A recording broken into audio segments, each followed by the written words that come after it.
અરવલ્લીમાં ધારાસભ્ય ધવલસિંહ ઝાલાનો મુખ્યમંત્રીને પત્ર મામલતદાર કચેરીને હાલની જગ્યા પર જ રાખવા માટે માંગ કરી છે।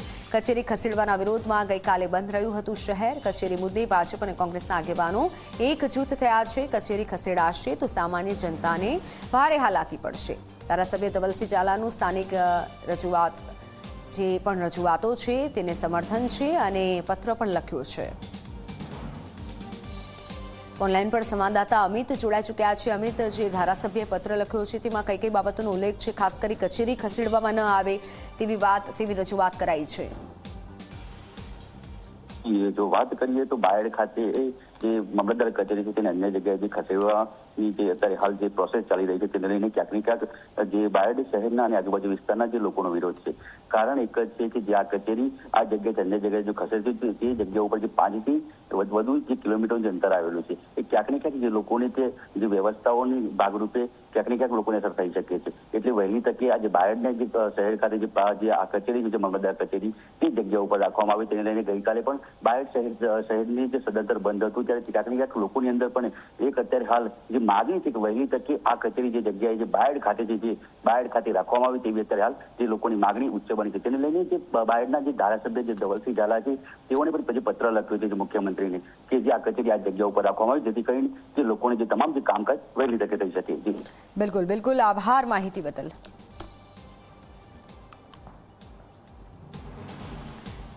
ત્યારે આ પત્ર લખવામાં આવ્યો છે। જે રીતે માહિતી મળી રહી છે, સ્થાનિકોની રજૂઆતને સમર્થન આપ્યું છે ધારાસભ્યએ અને ભાજપ કોંગ્રેસ સાથે મળી ગયું છે, સમર્થન આપી રહ્યું છે અને કહી રહ્યું છે કે આ કચેરી બદલવામાં ન આવે, અન્ય જગ્યાએ ખસેડવામાં ન આવે કારણ કે લોકોને હાલાકી પડી શકે છે।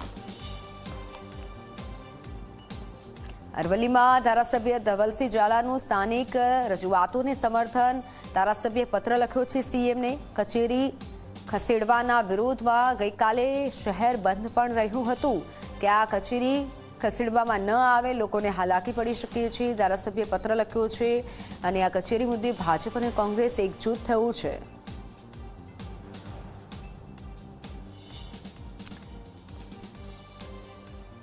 ત્યારે અરવલ્લીમાં ગઈકાલે બંધ પણ પડાયું હતું ધારાસભ્ય ધવલસિંહ ઝાલાનો મુખ્યમંત્રીને પત્ર। ધવલસિંહ ઝાલાએ મુખ્યમંત્રીને પત્ર લખ્યો છે, કચેરી મુદ્દે પત્ર લખ્યો છે, મામલતદાર કચેરીને હાલની જગ્યા પર જ રાખવા માટે માંગ કરી છે। કચેરી ખસેડવાના વિરોધમાં ગઈકાલે શહેર આખું બંધ રહ્યું હતું। ધારાસભ્ય ધવલસિંહ ઝાલા આપણી સાથે જોડાઈ ચૂક્યા છે। આપનું સ્વાગત છે ઝી 24 કલાકમાં। સૌથી પહેલા તો એ કે આપે જે પત્ર લખ્યો છે, કચેરી ખાસ કરી ખસેડવામાં ન આવે તેવી માંગ છે, આ પત્રમાં કઈ બાબતનો ઉલ્લેખ છે? મિત્તલબેન, ગઈકાલે અમારા શહેરના સંગઠનના પ્રમુખ રાહુલપુરી અને બક્ષીપંચ મોરચાના જિલ્લાના પ્રમુખ માનસીભાઈ અને બીજા કાર્યકર્તાઓ એ ગઈકાલે બંધના એલાનમાં સમર્થન આપ્યું ને જોડે રહીને લોકોને જોડે રહ્યા। મારા ધ્યાન ઉપર નહોતું, આજે ગઈકાલે ધ્યાન ચેનલના માધ્યમથી ધ્યાન ઉપર આવતા મેં આજે પત્ર લખ્યો માન્ય મુખ્યમંત્રીશ્રીને કે ભાઈ જે રીતે ત્યાં મામલતદાર કચેરી શહેરમાંથી ખસેડીને વાત્રક લઈ જાય એટલે 5 કિલોમીટર જેટલું અંતર થાય છે।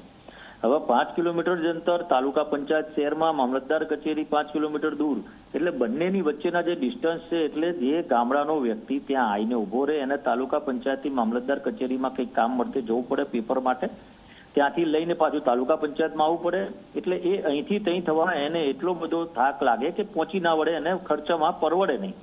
એવા સંજોગોની અંદર લોકોની સુવિધા માટે એ બાયડ શહેરની અંદર જ બને મામલતદાર કચેરી તો ખૂબ જ સારું રહે અને એનાથી લોકોને કહેવાય કે તકલીફો સહન ના કરવી પડે।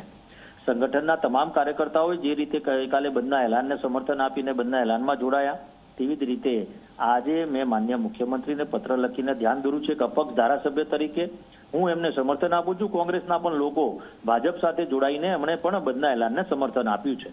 એટલે જ્યારે નાગરિકો એક બાજુ હોય ત્યારે સ્વાભાવિક છે કે આ વાત પર ચોક્કસથી સરકારે વિચારવું જોઈએ। સરકાર આમાં ચોક્કસથી જે પણ ઘટતું થતું હોય એમાં પ્રયત્ન કરે એવી મારી વિનંતી છે। અને માત્ર તાલુકા પંચાયત અને મામલતદાર કચેરી બંને નજીક હોય એવું સુમેળું આયોજન થાય જેથી કરી શહેરની અંદર એટલે લોકોને અગવડતા ના અનુભવાય। બિલકુલ બિલકુલ, આભાર આપનો ઝી 24 કલાક સાથે જોડાવા બદલ। ત્યારે આ પત્ર ખાસ એટલા માટે લખવામાં આવ્યો છે લોકોને અગવડતા ન પડવી જોઈએ। જો કચેરી ખસેડવામાં આવે છે તો લોકોને ખૂબ હાલાકી પડી શકે છે।